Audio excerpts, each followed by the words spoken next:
भूपेंद्र सिंह हुड्डा ने जस्सी के कार्यकर्ताओं से, भूपेंद्र सिंह हुड्डा के कार्यकर्ताओं से जो टिप्पणियां करवाई है उससे वो नाराज हैं और समाज के लोग नाराज हैं। समाज के लोग वोट की चोट से जस्सी को हराने का काम करेंगे। और बहन जी ने स्पष्ट कहा है कि इंटरव्यू देखा होगा आपने, आज तक पे भी आया है, पीछे भी अजीत अंजुमन ने भी किया है कि वहां पर टिप्पणी हुई और इस तरह की टिप्पणी करवाने वाले किस तरह के कैंडिडेट हैं वो आप अंदाजा लगा लीजिए। तो बहन जी न तो यहाँ प्रचार करने के लिए आएगी और इस भूपेंद्र सिंह हुड्डा के कैंडिडेटों को हराने का काम करेंगे। पार्टी से जुड़ी हुई है, राष्ट्रीय महासचिव है, तो प्रचार करेगी। नारनौद में तो करेगी नहीं, मैं आपके बीच में यह बात कह के जा रहा हूँ आज कि नारनौद के अंदर उनकी कोई रैली और सभा नहीं होगी। उनके जन समर्थकों को टिकट मिली है, उनके उसमें प्रचार करेगी, इसमें कोई दो राय नहीं है। लेकिन हम बहन कुमारी सैलजा जी के सिपाही हैं और हरियाणा प्रदेश के अंदर भूपेंद्र सिंह हुड्डा के कैंडिडेटों को हराने का काम करेंगे। 2005 से 2014 के बीच का जो दौर था, लोग उसको दोबारा नहीं चाहते। हरियाणा प्रदेश के अंदर दलित समाज के ऊपर अत्याचार हुआ, ब्रजपुर कांड किसके राज में हुआ? भूपेंद्र सिंह हुड्डा के राज में हुआ। गोहाना कांड भूपेंद्र सिंह हुड्डा के राज में हुआ। बगाना कांड भूपेंद्र सिंह हुड्डा के राज में हुआ। डावड़ा कांड भूपेंद्र सिंह हुड्डा के राज में हुआ। दौलतपुर कांड भूपेंद्र सिंह हुड्डा के राज में हुआ। दलितों के घर जलाए गए, दलित लोगों को जो है ना, बहन बेटियों को जिंदा जलाया गया। मैं प्रेस दलित महापंचायत संघ हरियाणा जिस तरह से समाज की, दलित समाज की जो नेता है, कांग्रेस की राष्ट्रीय महासचिव आदरणीय हमारी बड़ी बहन कुमारी सैलजा को लेकर इस नारनौंद क्षेत्र के अंदर टिप्पणी की गई, वो बड़ी अशोभनीय टिप्पणी थी और समाज के लोगों को, दलित समाज के लोगों को, चमार समाज को इसमें खासकर बड़ा दुख हुआ। और मैं जिन्होंने वो टिप्पणी की, जिनके कार्यक्रम में की, उनकी मैं बड़ी कड़े शब्दों में निंदा करता हूं। और आज हमारा प्रेस कॉन्फ्रेंस करने का उद्देश्य ये है कि दलित महापंचायत संघ की पूरी टीम नारनौंद के प्रत्येक गांव के अंदर 5-5 साथी हमारे लगे हुए हैं कि जिन्होंने दलित समाज के एक इतनी बड़ी नेत्री के खिलाफ, 6 बार की सांसद के खिलाफ जानबूझकर भूपेंद्र सिंह हुड्डा के कार्यकर्ताओं द्वारा, भूपेंद्र सिंह हुड्डा के कहने पर वो टिप्पणी हुई। एक ये राजनीतिक षड्यंत्र है और इस राजनीतिक षड्यंत्र को बेनकाब करने के लिए आज मैं नारनौंद में आया हूं। और ये प्रेस कॉन्फ्रेंस हरियाणा प्रदेश के जहां तक हम जा पाएंगे, चाहे किलोई की बात हो, रोहतक की बात हो, सोनीपत की बात हो, प्रत्येक भूपेंद्र सिंह हुड्डा के जो कैंडिडेट खड़े हैं उनको हराने का काम करेंगे और उनके खिलाफ हर हल्के के अंदर प्रेस कॉन्फ्रेंस करने का काम करेंगे। ये कांग्रेस पार्टी का बड़ा लोकसभा चुनाव में 5 सीटें दलित समाज के लोगों ने, इनका एक तरफा वोट जाता है। इस बात का अंदाजा इसी बात से लग जाता है कि 2014 से 24 तक बीजेपी की हरियाणा में सरकार रही और पिछले 2019 के लोकसभा चुनाव के अंदर भूपेंद्र सिंह हुड्डा ने सोनीपत से चुनाव लड़ा, उसके बेटे दीपेंद्र हुड्डा ने रोहतक से चुनाव लड़ा। दलित समाज ने साथ नहीं दिया तो कितनी बुरी तरह हार हुई, मीडिया के साथियों को भी पता है और हरियाणा प्रदेश की जनता को भी पता है। कांग्रेस के साथ पिछले लंबे समय से समाज, दलित समाज बिल्कुल मजबूती से खड़ा हुआ है और 5 लोकसभा सीटें हरियाणा से भेजकर, 5 जो लोकसभा सांसद भेजकर जो है ना, कांग्रेस पार्टी के नेतृत्व को मजबूत करने का काम किया। लेकिन बहन कुमारी सैलजा के प्रति, दलित समाज के प्रति, हुड्डा के परिवार के लोगों में, हुड्डा में, दीपेंद्र हुड्डा में इतना जातिगत जहर है कि ये समाज के लोगों को खत्म करना चाहते हैं।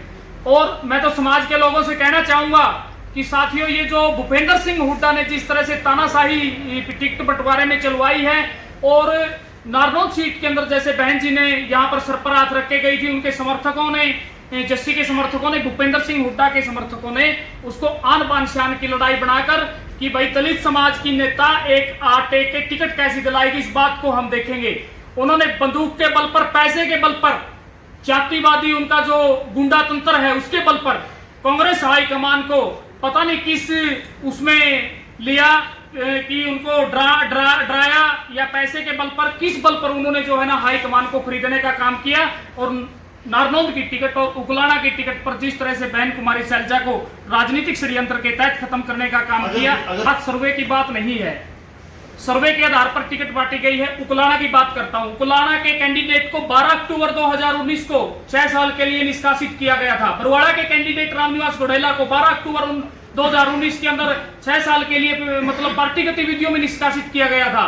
तो ऐसे लोगों को पार्टी ने टिकट दिया है। ये सारी की सारी जो रणनीति रची गई, एक जो ये षड्यंत्र रचा गया भूपेंद्र सिंह हुड्डा द्वारा रचा गया, और भूपेंद्र सिंह हुड्डा ने एक बहन कुमारी सैलजा की बेइज्जती नहीं करवाई है, एक उनके खिलाफ टिप्पणी नहीं करवाई है। हरियाणा प्रदेश के जमार समाज के खिलाफ और दलित समाज के खिलाफ ये टिप्पणी करवाई है। और आने वाली 5 अक्टूबर को समाज के लोग वोट की चोट से जवाब देने का काम करेंगे। इस प्रेस कॉन्फ्रेंस के माध्यम से मैं भूपेंद्र सिंह हुड्डा को बताना चाहता हूं, बहुत सारी वीडियो, बहुत सारे फोटोज वायरल हुए। उसका निजी आदमी है, उसके हल्के का आदमी है, और कुछ लोगों ने और भी टिप्पणियां, उसके बाद तो कई टिप्पणियां आई है, सुन नहीं सकते आप, कि बहनों के प्रति, महिलाओं के प्रति इतनी अपमानजनक टिप्पणी। ये महिलाओं का, पूरे हरियाणा प्रदेश की महिलाओं का अपमान है। उसका निजी व्यक्ति था, और फिर उसने भूपेंद्र सिंह हुड्डा के कहने पर कहा कि भैया तो उसके व्यक्तिगत विचार थे। देखिए जस्सी के अंदर घमंड कितना है। मैं के माध्यम से कहना चाहता हूं कि समाज के लोगों के ऊपर 2004 से 14 वाला दौर दोबारा आना चाहता है।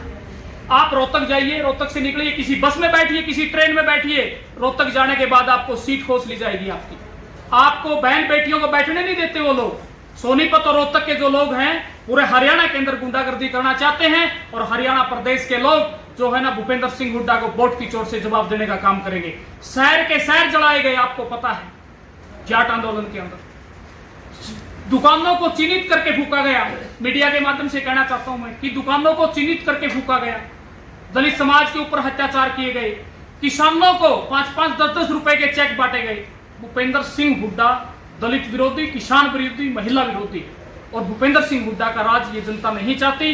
2004 से 14 वाला दौर दोबारा ये लोग देखना नहीं चाहते। जी 12 तारीख से जब से टिकट नॉमिनेशन का आखिरी दिन था, लास्ट में टिकट डिक्लेयर की गई, तो बहन जी ने तो कोई डरने वाली नेता है। और आप इस बात का अंदाजा इस बात से लगा लीजिए कि 12 तारीख से लेकर 13-14 दिन बहन जी घर रही, चुप रही। उस चुप्पी से हरियाणा प्रदेश के लोगों का जो एक तरफा माहौल था वो आधे पे आकर खड़ा हो गया। और भूपेंद्र सिंह हुड्डा को कहना पड़ा कि कुमारी सैलजा मेरी बहन है, वो आदरणीय नेता है। ये पॉलिटिकल स्टेटमेंट थी उनकी। तो मैं कहना चाहूंगा कि बहन जी के चुप रहने से ही इन लोगों को इतनी बड़ी दिक्कत है, इतने परेशान हो गए। बाबू बेटा के पसीने आए, हरियाणा प्रदेश ने देखा, और फिर बयान देने पड़े बाबू बेटा ने अलग अलग सभाओं के अंदर। तो बहन जी न तो डरने वाली नेता है, न घबराने वाली नेता है, और संघर्ष करने वाली नेता है। उनके समर्थकों को टिकट मिली है, उनके समर्थकों की जीत के लिए जो है ना वो प्रचार करेगी।